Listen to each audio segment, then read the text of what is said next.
berlalu di dalam penyertaan Tuhan. Shalom Bapak Ibu Saudara-saudari jemaat yang dikasihi oleh Tuhan. Salam sejahtera untuk kita sekalian. Walaupun saat ini kita masih terkendala, kita tidak dapat beribadah bersama dengan bertatap muka, tapi hal itu tidak mengurangi rasa sukacita kita untuk beribadah bersama. Hari ini adalah sebuah hari yang spesial karena kita memperingati hari ulang tahun gereja kita yang ke-64. Sungguh kita mengucap syukur untuk penyertaan Tuhan bagi Gereja Sidang Kristus Bandung. Mari sebelum kita memulai ibadah kita pada hari ini, kita bersama-sama tundukkan kepala kita bersatu hati di dalam doa. Bapa kami yang ada di dalam surga, segala puji, hormat, serta syukur kami naikkan hanya kepadamu Bapa. Kami mengucap syukur untuk anugerah yang kami saksikan untuk Gereja Sidang Kristus Bandung. Terlalu banyak yang sudah Engkau berikan kepada kami Tuhan, bila dibandingkan dengan kesetiaan kami kepadamu. Kami berdoa kiranya Tuhan memberkati ibadah syukur HUT GSK Bandung pada hari ini, terutama kiranya Engkau boleh memberikan kepada kami isi hatimu Tuhan, melalui hamba-Mu, Guru Injil Cecep Lukman yang akan memberitakan firman Tuhan nanti. Biar Tuhan yang tolong kami supaya kami dapat mempersiapkan hati kami. Terima kasih Bapa, kami serahkan semuanya hanya ke dalam tangan-Mu saja. Di dalam nama Tuhan Yesus Kristus, Juru Selamat kami yang hidup, kami berdoa dan mengucap syukur. Amin. Mari kita akan mulai ibadah kita pada hari ini dengan pertolongan yang daripada Tuhan. Pertolongan kita adalah dalam nama Tuhan yang menjadikan langit dan bumi, yang tetap setia untuk selama-lamanya. Turunlah atas kita sekalian anugerah dan damai sejahtera dari Allah Bapa dan Tuhan kita Yesus Kristus. Amin. Jemaat yang terkasih di dalam Tuhan, kita bersyukur bahwa hari ini kita masih dapat beribadah bersama dalam ibadah syukur HUT gereja kita. Mari sekarang kita bersama-sama memuji nama Tuhan untuk Allah kita yang Maha Kuasa, bagi Allah kita yang Maha Mulia. Kita kembalikan segala hormat, puji dan juga syukur hanya kepadanya. Mari sekarang kita angkat pujian, besar anugerah-Mu.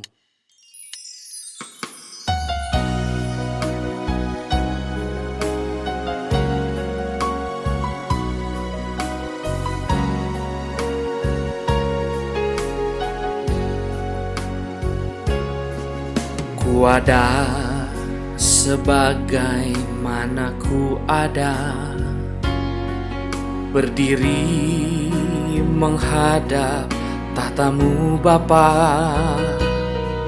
Semua karena anugerah-Mu yang telah selamatkanku.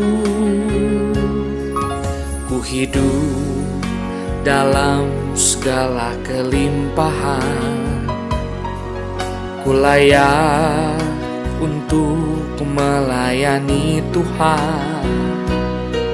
Semua karena anugerah-Mu tercurah bagiku. Besar anugerah-Mu, berlimpah kasih-Mu. Semakin hari semakin bertambah, besar anugerah-Mu.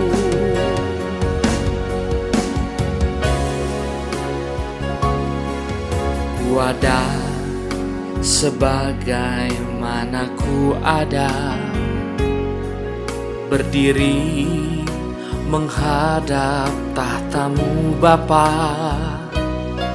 Semua karena anugerah-Mu yang telah selamatkanku. Ku hidup dalam segala kelimpahan, ku layak untuk melayani Tuhan. Semua karena anugerah-Mu tercurah bagiku. Besar anugerah-Mu, berlimpah kasih-Mu. Semakin hari semakin bertambah, besar anugerah-Mu. Besar anugerah-Mu, berlimpah kasih-Mu. Semakin hari semakin bertambah, besar anugerah-Mu. Semakin hari semakin bertambah, besar anugerah-Mu.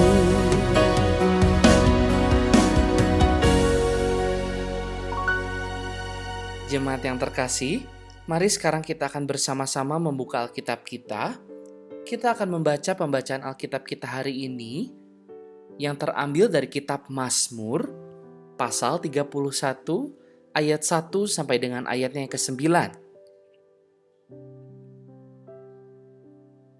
Dan saya akan membacakannya bagi kita sekalian. Aman dalam tangan Tuhan. Untuk pemimpin biduan Mazmur Daud. Padamu Tuhan aku berlindung, janganlah sekali-kali aku mendapat malu. Luputkanlah aku oleh karena keadilan-Mu. Sendengkanlah telingamu kepadaku, bersegeralah melepaskan aku. Jadilah bagiku gunung batu tempat perlindungan, kubu pertahanan untuk menyelamatkan aku. Sebab Engkau bukit batuku dan pertahananku, dan oleh karena nama-Mu, Engkau akan menuntun dan membimbing aku. Engkau akan mengeluarkan aku dari jaring yang dipasang orang terhadap aku, sebab Engkaulah tempat perlindunganku. Ke dalam tangan-Mu-lah aku serahkan nyawaku, Engkau membebaskan aku ya Tuhan Allah yang setia. Engkau benci kepada orang-orang yang memuja berhala yang sia-sia, tetapi aku percaya kepada Tuhan. Aku akan bersorak-sorak dan bersukacita karena kasih setia-Mu, sebab Engkau telah menilik sengsaraku, telah memperhatikan kesesakan jiwaku, dan tidak menyerahkan aku ke tangan musuh, tetapi menegakkan kakiku di tempat yang lapang. Kiranya firman Tuhan yang telah kita baca hari ini boleh menjadi kekuatan bagi setiap kita untuk menjalani kehidupan kita sehari-hari. Amin. Jemaat yang terkasih di dalam Tuhan, mari kita meresponi pembacaan firman Tuhan yang baru saja kita baca dengan bersama-sama kita menyanyikan sebuah pujian, segala puji syukur. Seperti ayat yang baru kita baca tadi, aku akan bersorak-sorak dan bersukacita karena kasih setia-Mu. Sebab Engkau telah menilik sengsaraku, telah memperhatikan kesesakan jiwaku. Segala puji syukur hanya bagi-Mu Tuhan. Segala puji syukur hanya bagi-Mu Tuhan, sebab Kau yang layak dipuja. Kami mau bersorak, tinggikan nama-Mu. Haleluya.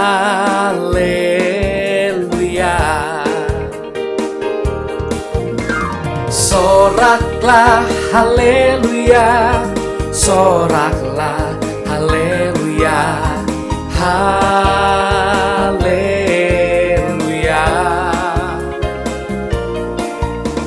Soraklah haleluya, soraklah haleluya, haleluya.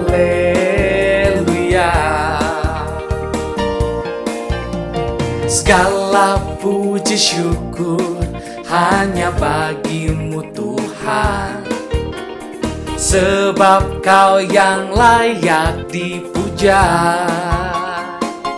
Kami mau bersorak, kami mau bersorak, tinggikan namamu. Haleluya.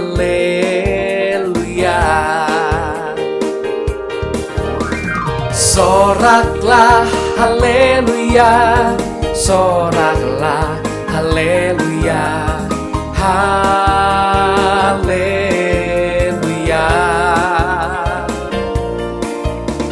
Soraklah haleluya, soraklah haleluya, haleluya. Soraklah haleluya, soraklah haleluya, soraklah haleluya, haleluya.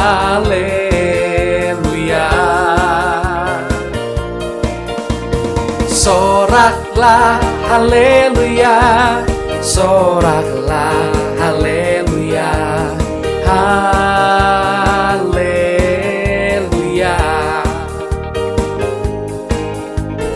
haleluya.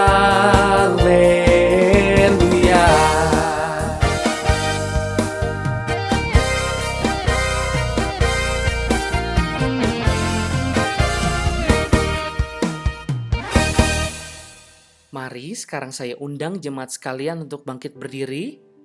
Mari bersama-sama dengan seluruh umat Kristen di segala zaman, kita ikrarkan pengakuan iman percaya kita. Pengakuan iman rasuli yang berbunyi, Aku percaya kepada Allah, Bapa yang Maha Kuasa, Khalik langit dan bumi, dan kepada Yesus Kristus, anaknya yang tunggal Tuhan kita, yang dikandung daripada Roh Kudus, lahir dari anak darah Maria, yang berita sengsara di bawah pemerintahan Pontius Pilatus, disalibkan, mati dan dikuburkan, turun ke dalam kerajaan maut. Pada hari yang ketiga, bangkit pula dari antara orang mati, naik ke surga, duduk di sebelah kanan Allah, Bapa yang Maha Kuasa, dan dari sana Ia akan datang untuk menghakimi orang yang hidup dan yang mati. Aku percaya kepada Roh Kudus, gereja yang kudus dan am, persekutuan orang kudus, pengampunan dosa, kebangkitan orang mati, dan hidup yang kekal. Amin. Jemaat yang terkasih, pemberitaan firman Tuhan pada hari ini akan dibawakan oleh Guru Injil Cecep Lukman. Namun sebelumnya mari kita persiapkan hati kita untuk kita mendengarkan firman Tuhan. Mari kita tenangkan hati dan juga pikiran kita. Bagaikan bejana siap dibentuk, demikianlah hidup kita di tangannya. Mari sekarang kita bersama-sama menyanyikan pujian ini, Ku mau sepertimu Yesus.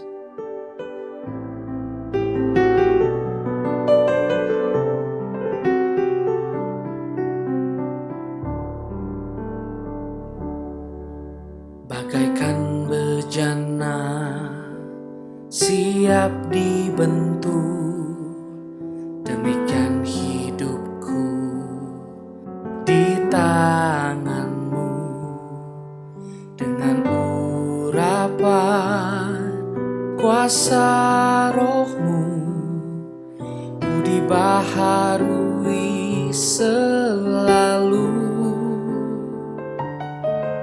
Jadikanku Allah dalam rumah-Mu, inilah hidupku di tangan-Mu. Bentuklah seturut kehendak-Mu, pakailah sesuai rencana-Mu.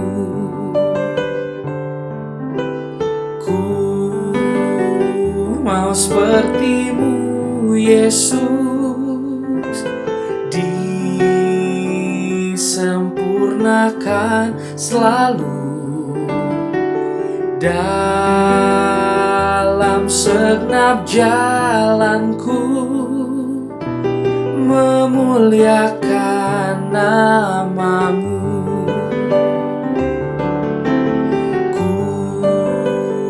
mau sepertimu Yesus,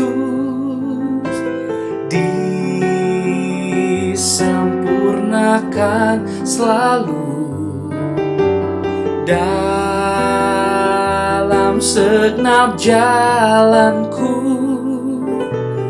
memuliakan namamu.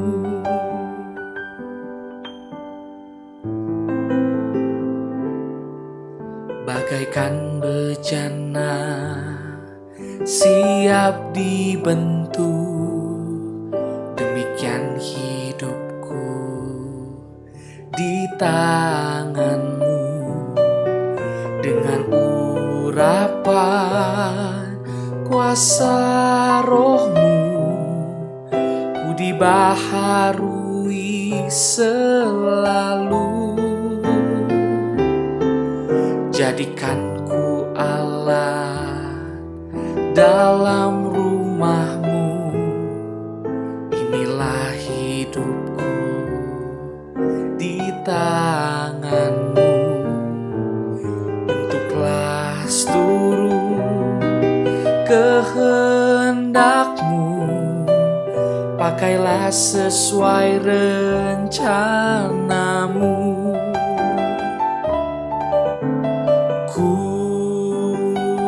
Mau sepertimu Yesus, disempurnakan selalu dalam segenap jalanku, memuliakan namamu.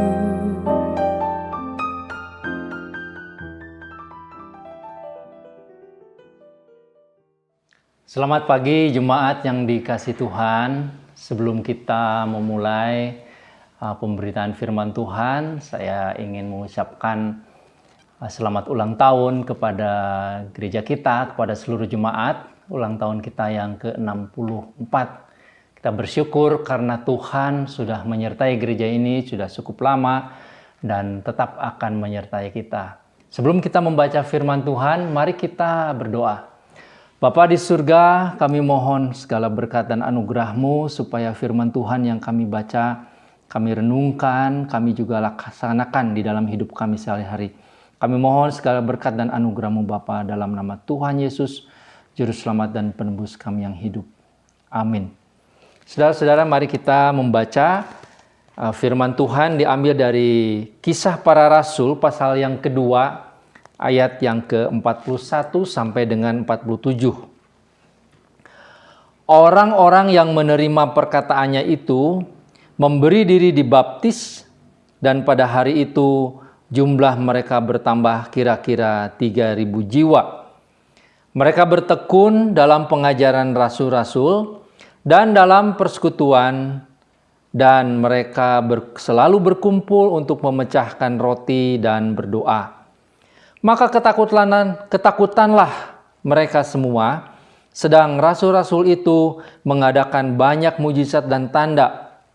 Dan semua orang yang telah menjadi percaya tetap bersatu, dan segala kepunyaan mereka adalah kepunyaan bersama. Dan selalu ada dari mereka yang menjual harta miliknya, lalu membagi-bagikannya kepada semua orang sesuai dengan keperluan masing-masing. Dengan bertekun dan dengan sehati mereka berkumpul tiap-tiap hari di dalam bait Allah.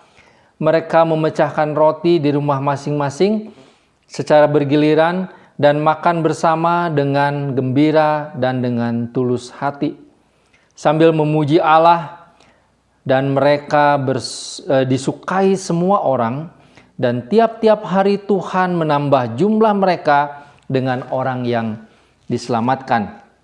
Demikian saudara-saudara, berbahagia kita yang membaca firman Tuhan dan melakukan firman Tuhan di dalam hidup sehari-hari. Saudara, ulang tahun GSK sebetulnya tepat pada tanggal 2 Juni dan kita pada tahun ini merayakan atau memperingati di ulang tahun yang ke-64. Pasti banyak segala berkat, kenangan yang Tuhan berikan kepada kita. Nah, saudara, setiap ulang tahun tentu ada makna, ada hal-hal yang istimewa yang terjadi. Saya teringat, saudara-saudara, pada waktu teman saya berulang tahun, teman di kelas dulu ya.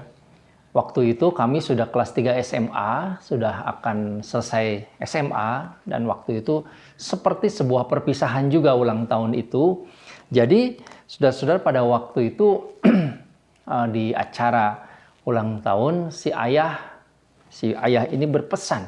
Dan pesan ayah itu sampai saat ini saya selalu mengingat. Karena saudara-saudara, berbeda dengan ulang tahun pada umumnya. Pada waktu itu memang tentu ada pesta, ada makan dan lain sebagainya, ada permainan ya anak-anak remaja ya. Tetapi si ayah memberikan pesan, sebuah pesan yang cukup istimewa, karena rupanya anak ini bukan saja berulang tahun, tetapi memang sebentar lagi akan meninggalkan orang tuanya untuk sekolah ke tempat yang agak jauh pada waktu itu. Jadi saudara-saudara, dalam pesan ulang tahunnya itu sang ayah ini mengingatkan, kamu sekarang sudah 18 tahun, sudah dewasa, sudah punya KTP. Jangan berpikir kamu seperti anak kecil lagi. Sekarang tanggung jawab kamu sudah semakin besar.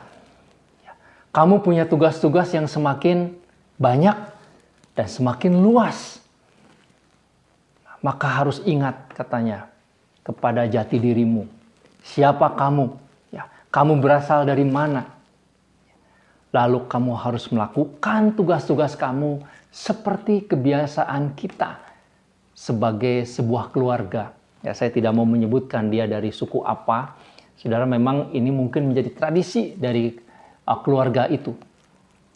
Jadi saudara-saudara, intinya sang ayah itu mengingatkan kepada anak ini yang akan pergi, yang akan meninggalkan masa remaja, lalu menginjak masa dewasa, dan memang akan hidup sendiri di kota lain, bahkan di negara lain sebetulnya. Nah, saudara-saudara, ayah ini mengingatkan bahwa anak ini sudah besar, sudah tidak boleh manja lagi, sudah tidak boleh mengingat-ingat lagi masa-masa yang kecil, lalu selalu teringat ke masa yang lalu begitu, tetapi dia harus menatap ke depan.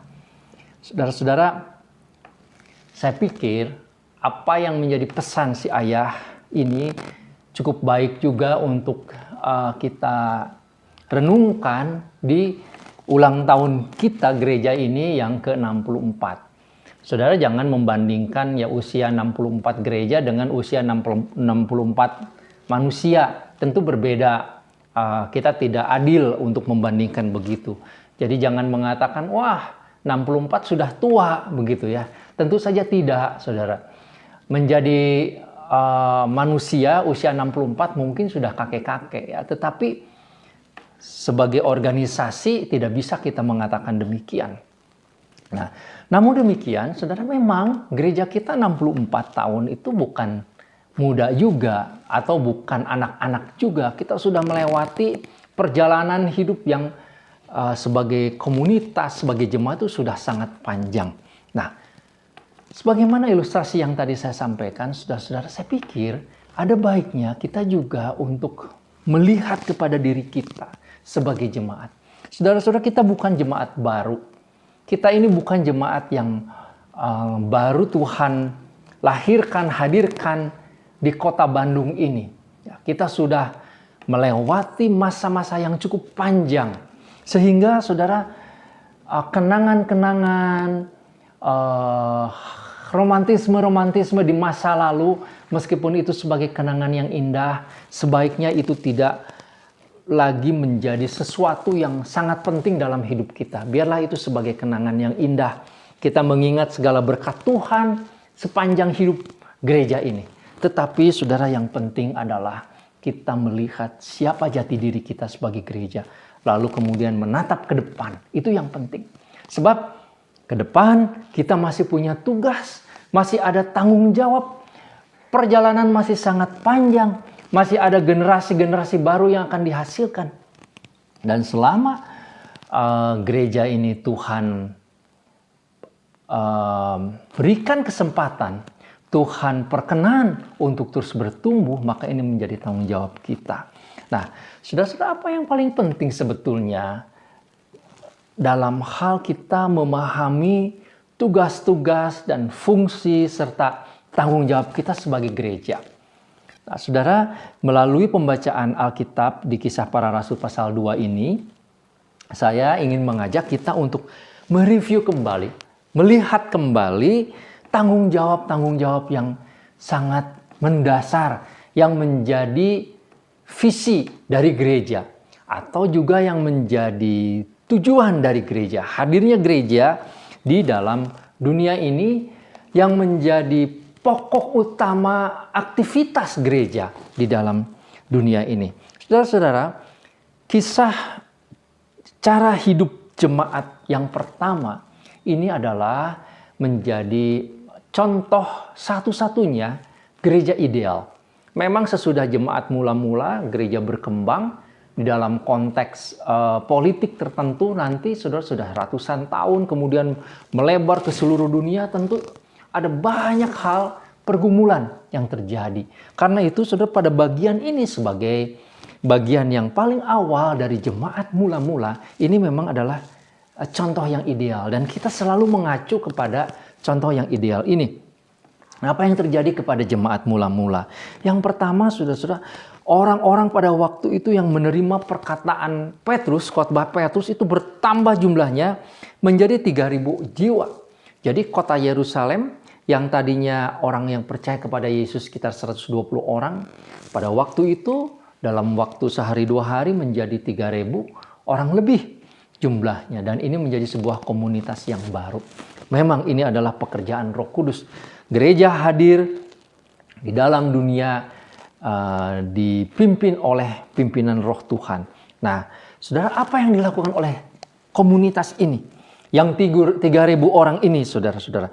Nah, saudara-saudara, jadi apa yang mereka lakukan pertama sebagai gereja Tuhan? Ya, di dalam ayat yang ke-42, pada waktu itu, saudara-saudara, dituliskan bahwa mereka bertekun dalam pengajaran rasul-rasul.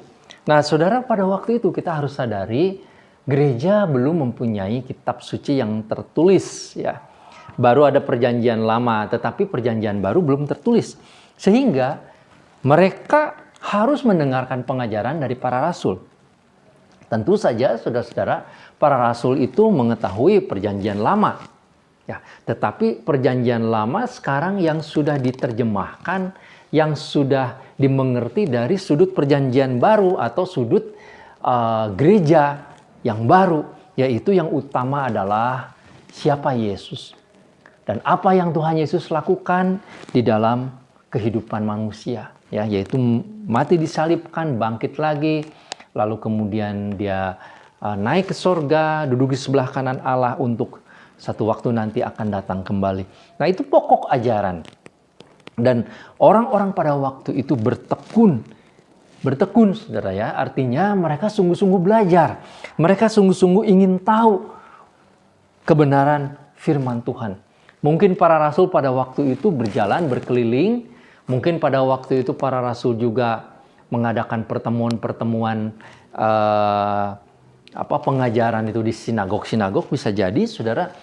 Pokoknya mereka terus belajar dengan tekun. Dan ini adalah hal penting yang harus juga terjadi kepada gereja kita.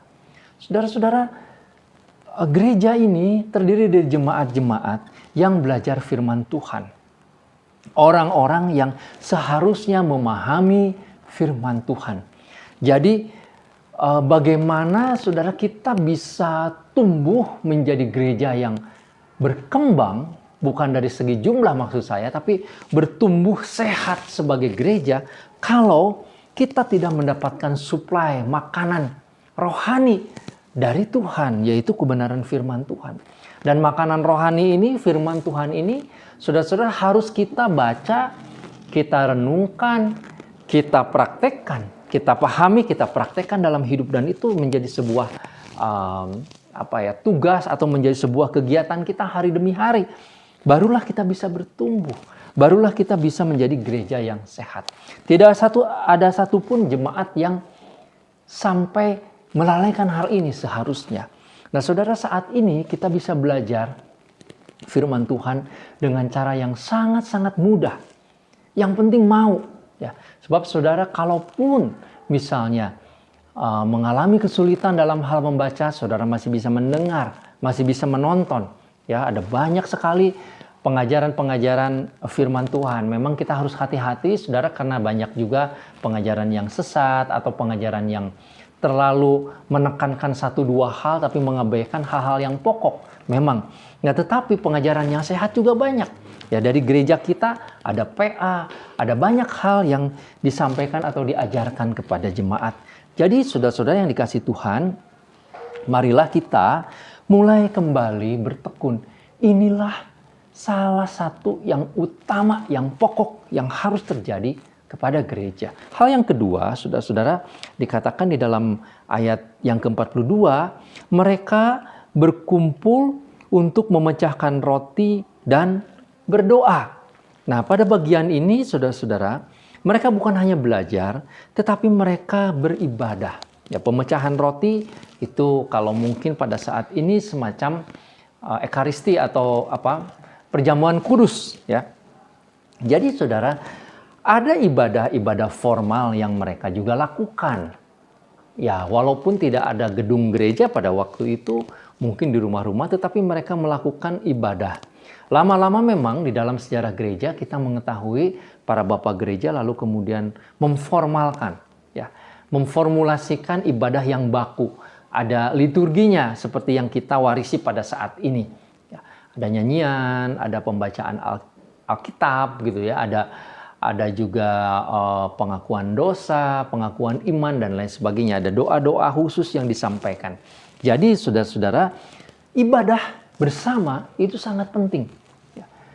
Bukan hanya sekedar kita pintar atau memahami Alkitab, tetapi kita perlu beribadah bersama. Ya. Ini bukan supaya kita sekedar berkumpul, tetapi memang kita beribadah untuk memuji Tuhan secara bersama-sama. Nah, saat ini memang hal-hal ini, saudara, yang menjadi gangguan karena pandemi, ya. Kita tidak bisa berkumpul bersama-sama secara maksimal. Hanya keluarga-keluarga saja. Kalau saudara punya keluarga-keluarga yang dekat, bertetangga, barangkali bagus juga ibadah online itu bersama-sama juga. Ya, saya pikir itu ide yang bagus juga, ya, kalau ada. Nah, jadi hal yang kedua adalah ibadah. Nanti kalau kita sudah memulai lagi ibadah yang biasa, saudara-saudara, kita mempunyai kewajiban untuk hadir di dalam rumah Tuhan untuk beribadah. Dan hal yang ketiga, saudara-saudara, yang penting, yang menjadi ciri, yang menjadi tugas, yang menjadi visi dari gereja mula-mula adalah bersekutu. Saudara-saudara, di dalam bagian ini sangat jelas. Mereka berkumpul setiap hari dan bukan hanya sekedar berkumpul, mereka belajar firman Tuhan. Tapi bukan hanya belajar firman Tuhan, mereka saling mengasihi satu dengan yang lain. Mereka peduli seorang terhadap yang lain. Nah, saudara-saudara, ini menjadi satu sifat dari gereja pada waktu itu, yaitu mereka saling share satu dengan yang lain. Kalau ada yang punya kelebihan, mereka bantu orang yang kekurangan. Kalau ada yang kesusahan, mereka yang mampu bisa menolong sesamanya. Sehingga persekutuan ini menjadi persekutuan yang hidup. Saling mengasihi satu dengan yang lain. Ini bukan klub. Bukan komunitas yang mencari kesenangannya sendiri. Saudara-saudara, kalau saudara masuk sebuah klub macam-macam, ya. Klub motor besar, moge misalkan, ya. Klub sepeda sekarang ini. Macam-macam klub. Ada lagi ibu-ibu arisan misalnya. Saudara, kebanyakan memang klub itu dibentuk untuk memuaskan hasrat masing-masing anggota. Ya. Hobi masing-masing anggota. Nah, bagus-bagus saja, saudara, silahkan saja. Ya. Tetapi gereja itu bukan seperti itu. Kita datang ke gereja, saudara, kita bersekutu menjadi sebuah jemaat, itu bukan untuk mencari kepentingannya sendiri masing-masing di dalam gereja. Tetapi justru mempedulikan satu dengan yang lain. Saling mengasihi.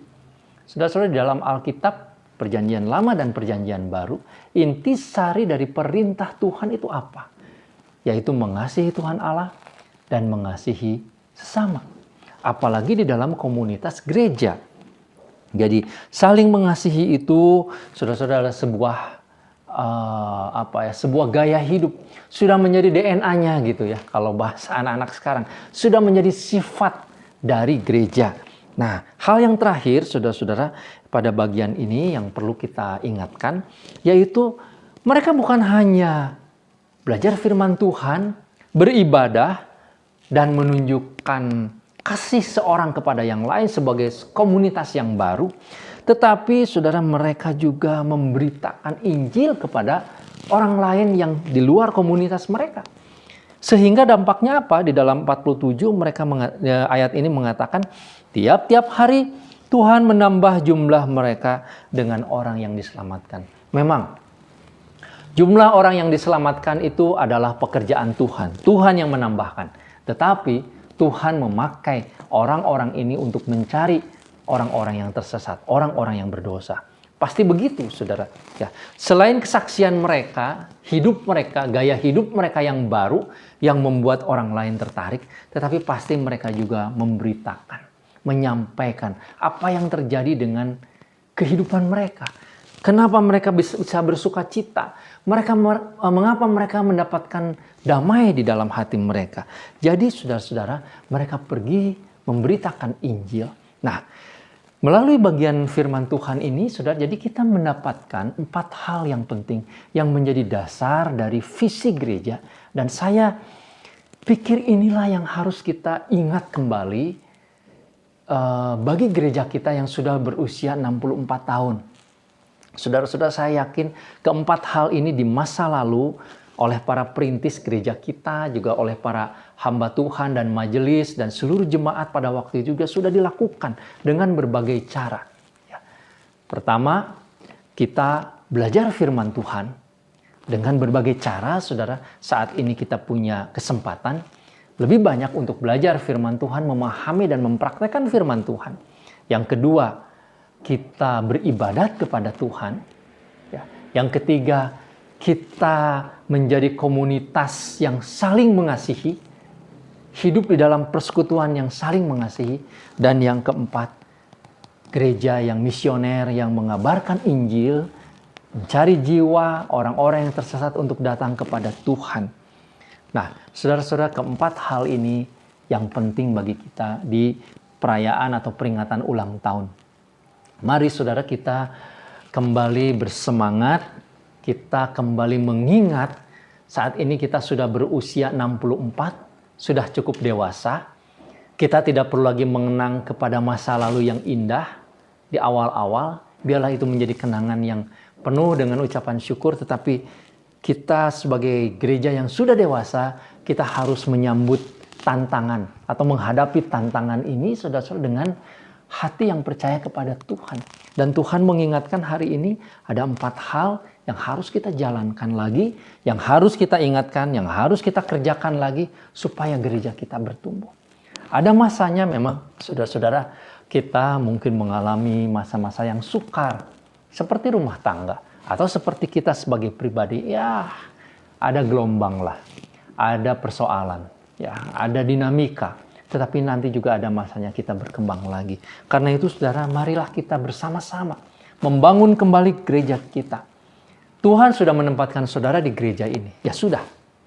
Ini pasti adalah penentuan dan kehendak Tuhan. Sama seperti saya meyakini untuk saat ini saya melayani Tuhan di tempat ini. Ya sudah. Dengan segala keadaannya. Dengan segala kelebihan dan kekurangannya. Saudara-saudara, dan kalau saya melihat secara pribadi, Tuhan terus-menerus menambahkan. Tuhan terus-menerus memberikan sesuatu yang baru. Sehingga kita bisa melakukan di dalam keadaan apapun, tetap kita bisa melakukan tugas-tugas kita. Karena itu saudara, saya mengajak, marilah kita bersama-sama. Nah saudara, pada saat ini, coba kita ingat kembali betapa Tuhan menolong gereja ini. Ya, GSK di Jalan Sunda nomor 49 ini, di masa-masa yang lalu. Saudara, saya akan perlihatkan, kita akan coba lihat di masa yang lalu apa yang Tuhan kerjakan.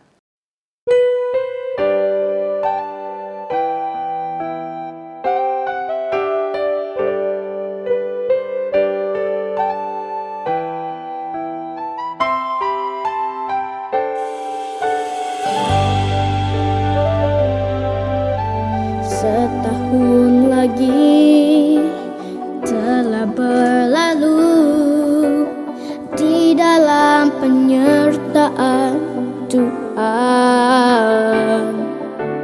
Bersyukur lagi atas anugerah usia baru yang Tuhan berikan.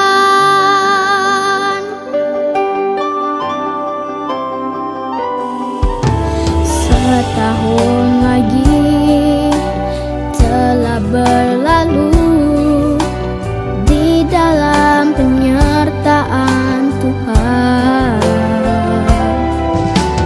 Bersyukur lagi atas anugerah usia baru yang Tuhan berikan. Selamat ulang tahun, aku ucapkan segala yang terbaik. Aku doakan hidup yang penuh berkat dan bahagia serta mulia sampai selamanya.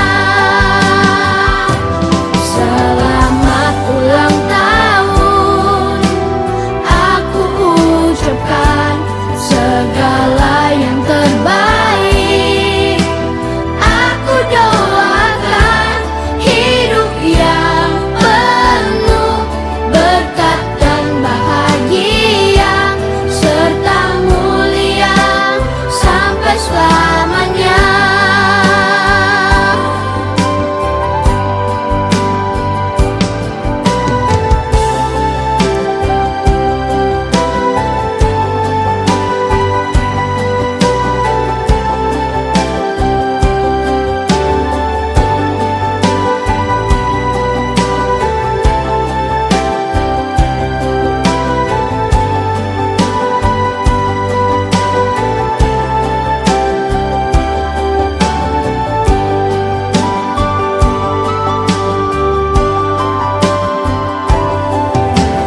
Setahun lagi telah berlalu di dalam penyertaan Tuhan. Bersyukur lagi atas anugerah usia baru yang Tuhan berikan. Selamat ulang tahun, aku ucapkan segala yang terbaik. Aku doakan hidup yang penuh berkat dan bahagia serta mulia sampai selamanya. Selamat ulang tahun, aku ucapkan segala yang terbaik. Aku doakan hidup yang penuh berkat dan bahagia serta mulia sampai selamanya. Serta mulia sampai selamanya. Serta mulia sampai selamanya.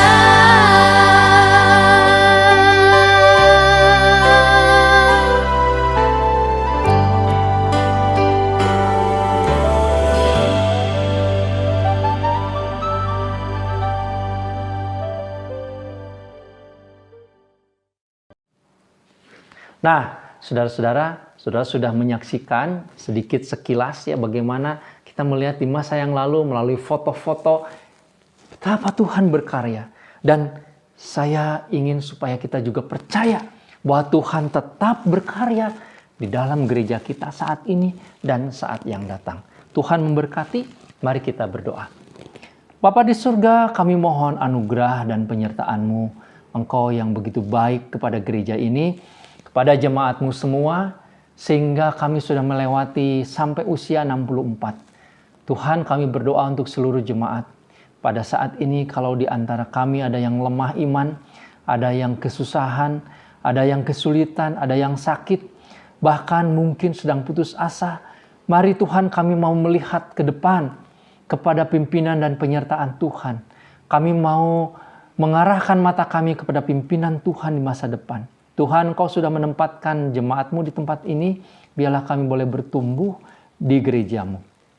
Kiranya ya Tuhan, melalui peringatan ulang tahun kami yang ke-64 ini, kami juga diingatkan oleh firman Tuhan untuk kembali melakukan tugas-tugas kami, melakukan tanggung jawab dan visi yang Tuhan berikan pada kami.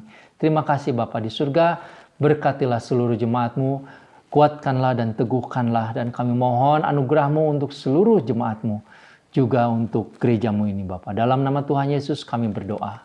Amin. Tuhan memberkati.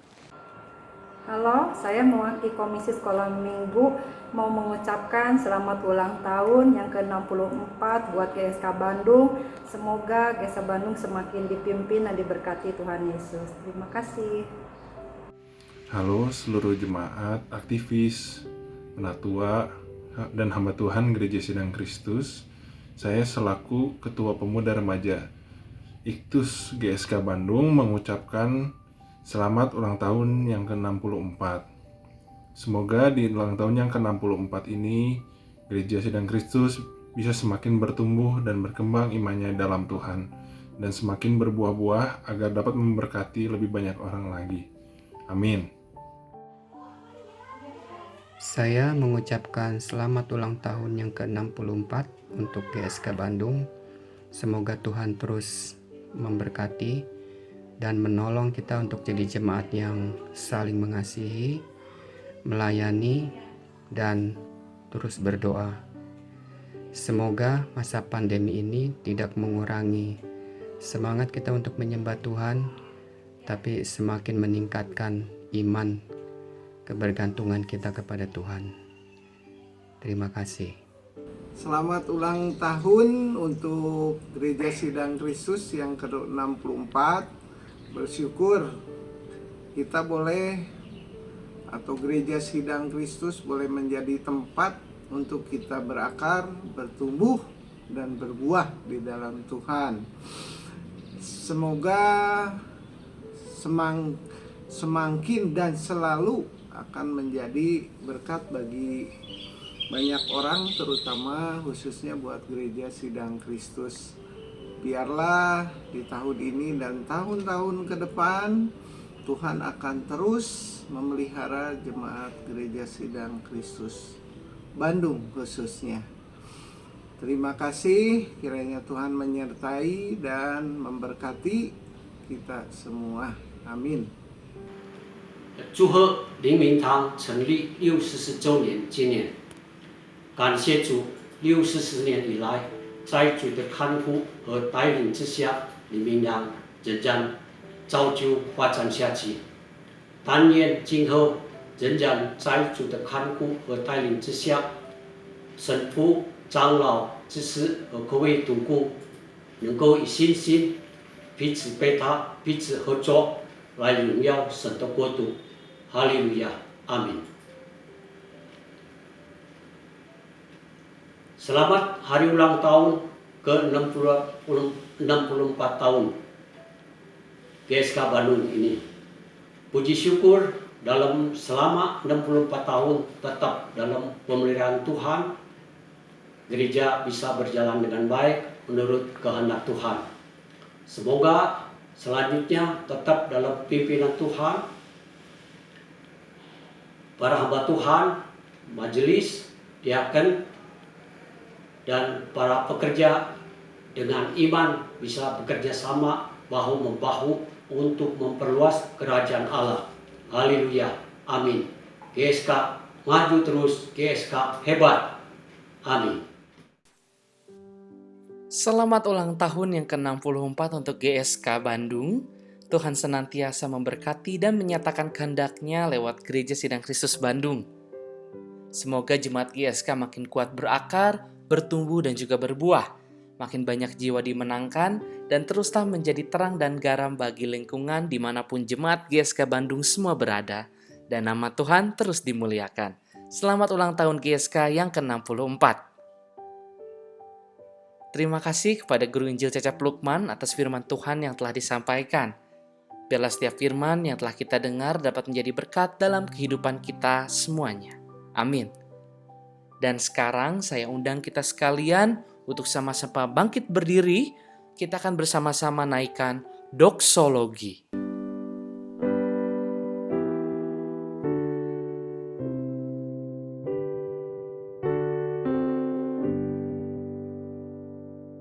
Puji Allah Bapa Putra, puji Allah Rohul Kudus, ketiganya yang esa. Pohon selamat sumber berkah. Amin. Nah, saudara-saudara, marilah kita menerima berkat Tuhan. Kiranya kasih Allah Bapa, anugerah di dalam Tuhan Yesus dan persekutuan serta penghiburan Roh Kudus menyertai dan memberkati kita mulai hari ini sampai selama-lamanya. Amin. Demikianlah ibadah syukur hari ulang tahun GSK Bandung yang ke-64 telah selesai. Terima kasih Bapak, Ibu, Saudara-saudari sekalian yang telah bergabung bersama dengan kami. Teruslah menjadi berkat dimanapun kita semua berada. Dan juga kami nantikan kehadiran semuanya pada ibadah minggu depan. Dan sekarang saya persilahkan kita semua untuk bersama-sama bersaat teduh. Selamat hari Minggu dan Tuhan Yesus memberkati.